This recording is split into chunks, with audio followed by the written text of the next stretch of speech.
शांताकारं भुजंगशयनं पद्मनाभं सुरेशं विश्वाधारं गगनसदृशं मेघवर्णं शुभांगं लक्ष्मीकान्तं कमलनयनं योगिभिर्ध्यानगम्यं वंदे विष्णु भवभयहरं सर्वलोकैकनाथं।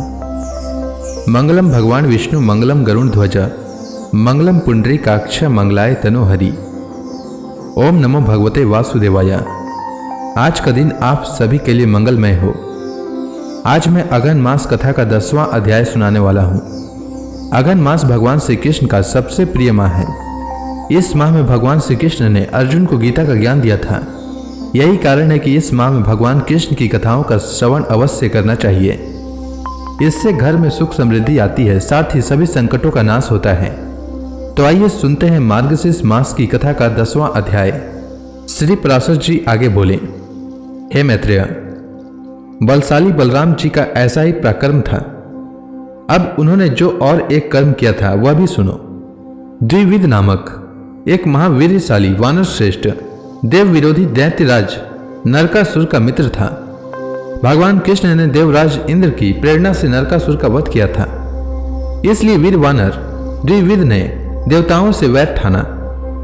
उसने निश्चय किया कि मैं मृत्यु लोक का क्षय कर दूंगा और इस प्रकार यज्ञ यागादि का उच्छेद करके संपूर्ण देवताओं से इसका बदला चुका लूंगा। तब से वह अज्ञान मोहित होकर यज्ञों का विध्वंस करने लगा और साधु मर्यादा को मिटाने तथा देहधारी जीवों को नष्ट करने लगा। वह वन, देश, पुर और भिन्न भिन्न ग्रामों को जला डालता तथा कभी पर्वत गिराकर ग्राम आदि को चूर्ण कर डालता, कभी पहाड़ों की चट्टान उखाड़कर समुद्र के जल में छोड़ देता और फिर कभी समुद्र में घुसकर उसे सुभित कर देता। हे द्विज, उससे सुभित हुआ समुद्र ऊंची ऊंची तरंगों से उठकर अति वेग से युक्त हो अपने तीरवती ग्राम और पुर आदि को डुबो देता था। वह काम रूपी वानर महान रूप धारण कर लौटने लगता था और संपूर्ण खेतों को कुचल डालता था। हे द्विज, उस दुरात्मा ने इस संपूर्ण जगत को स्वाध्याय और वष्टकार से शून्य कर दिया था, जिससे यह अत्यंत दुखमय हो गया। एक दिन श्री बलभद्र जी रेवतोद्यान में मद्यपान कर रहे थे। साथ ही महाभागा रेवती तथा अन्य सुंदर स्त्रियां भी थी। उस समय यदुश्रेष्ठ श्री बलराम जी मंद्राचल पर्वत पर कुबेर के समान रमण कर रहे थे। इसी समय वहां द्विविद नामक वानर आया और श्री हलधर के हल और मुसल लेकर उनके सामने ही उनकी नकल करने लगा। वह दुरात्मा वानर उन स्त्रियों की ओर देख देख कर हंसने लगा और उसने मदिरा से भरे हुए घड़े फोड़कर फेंक दिए। तब श्री हलधर ने क्रोध होकर उसे धमकाया, तथापि वह उनकी अवज्ञा करके किलकारी मारने लगा। तदंतर श्री बलराम जी मुस्कुराकर क्रोध से अपना मुसल उठा लिया तथा उस वानर ने भी एक भारी चट्टान ले ली और उसे बलराम जी की ओर फेंकी। किंतु यदुवीर बलराम जी ने मुसल से उसके हजारों टुकड़े कर दिए, जिससे वह पृथ्वी पर गिर पड़ी।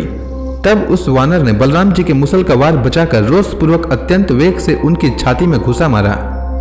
तत्पश्चात बलभद्र जी भी क्रुद्ध होकर द्विविद के सिर में घुसा मारा, जिससे वह रुधिर वमन करता हुआ निर्जीव होकर पृथ्वी पर गिर पड़ा।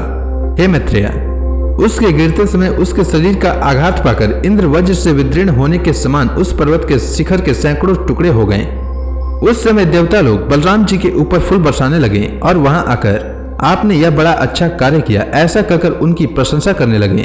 वे कहने लगे, हे वीर, दैत्य पक्ष के उपकारक इस दुष्ट वानर ने संसार को बड़ा कष्ट दे रखा था। यह बड़े ही सौभाग्य का विषय है कि आज यह आपके हाथों मारा गया। ऐसा कहकर देवगण अत्यंत हर्षपूर्वक स्वर्गलोक को चले आए। श्री पराशर जी आगे बोले, शेषावतार धरणीधर धीमान बलभद्र जी के ऐसे ही अनेकों कर्म हैं जिनका कोई तुलना नहीं किया जा सकता। श्री पराशर जी आगे बोले, हे मैत्रेय, इसी प्रकार संसार के उपकार के लिए बलभद्र जी के सहित श्री कृष्ण चंद्र ने दैत्यों और दुष्ट राजाओं का वध किया तथा अंत में अर्जुन के साथ मिलकर भगवान कृष्ण ने 18 अक्षौहिणी सेनाओं को मारकर पृथ्वी का भार उतारा। इस प्रकार संपूर्ण राजाओं को मारकर पृथ्वी का भार अवतरण किया और फिर ब्राह्मणों के शाप के मिष से अपने कुल का भी उपसंहार कर दिया। हे मुने, अंत में द्वारकापुरी को छोड़कर तथा अपने मानव शरीर को त्याग कर श्री कृष्ण चंद्र ने अपने अंश बलराम प्रद्युम्न आदि के सहित अपने विष्णुमय धाम में प्रवेश किया। श्री मैत्रेय जी बोले, हे मुने, श्री जनार्दन ने विप्र शाप के मिष से किस प्रकार अपने कुल का नाश किया और अपने मानव देह को किस प्रकार छोड़ा। श्री पराशर जी बोले, एक बार कुछ यदु कुमारों ने महातीर्थ पिंडारक क्षेत्र में विश्वामित्र, कर्ण और नारद आदि महामुनियों को देखा। तब यौवन से उन्मत्त हुए उन बालकों ने होनहार की प्रेरणा से जामवती के पुत्र सांब का स्त्री वेश बनाकर उन मुनीश्वरों को प्रणाम करने के अनंतर अति नम्रता से पूछा, इस स्त्री को पुत्र की इच्छा है, हे मुनिजन कहिए यह क्या जनेगी। श्री पराशर जी बोले, यदु कुमारों के इस प्रकार धोखा देने पर उन दिव्य ज्ञान संपन्न मुनिजनों ने कुपित होकर कहा, यह एक लोकोत्तर मुसल जनेगी जो समस्त यादवों के नाश का कारण होगा और जिससे यादवों का संपूर्ण कुल संसार में निर्मूल हो जाएगा। मुनिगण के इस प्रकार कहने पर उन कुमारों ने संपूर्ण वृतांत ज्यों का त्यों राजा उग्रसेन से कह दिया तथा सांब के पेट से एक मुसल उत्पन्न हुआ। उग्रसेन ने उस लोह में मुसल का चूर्ण कर डाला और उसे उन बालकों ने ले जाकर समुद्र में फेंक दिया। उससे वहां बहुत से सरकंडे उत्पन्न हो गए। यादवों द्वारा चूर्ण किए गए इस मुसल के लोहे का जो भाले की नोक के समान एक खंड चूर्ण करने से बचा, उसे भी समुद्र में ही फेंकवा दिया। उसे एक मछली निगल गई। उस मछली को मछुआरों ने पकड़ लिया तथा चीरने पर उसके पेट से निकले हुए उस मुसल खंड को जरा नामक व्याध ने ले लिया।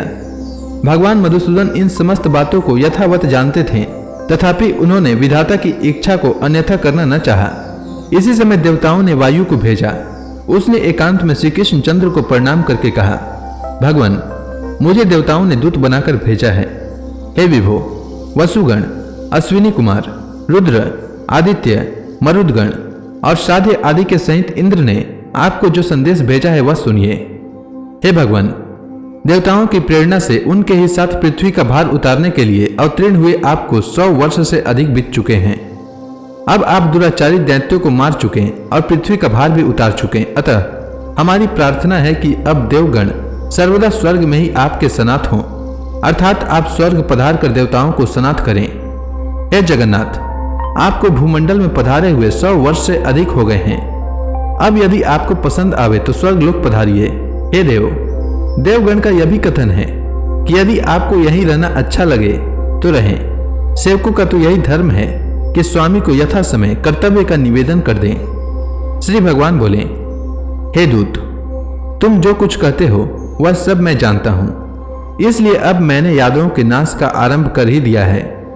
इन यादवों का संहार हुए बिना अभी तक पृथ्वी का भार हल्का नहीं हुआ है।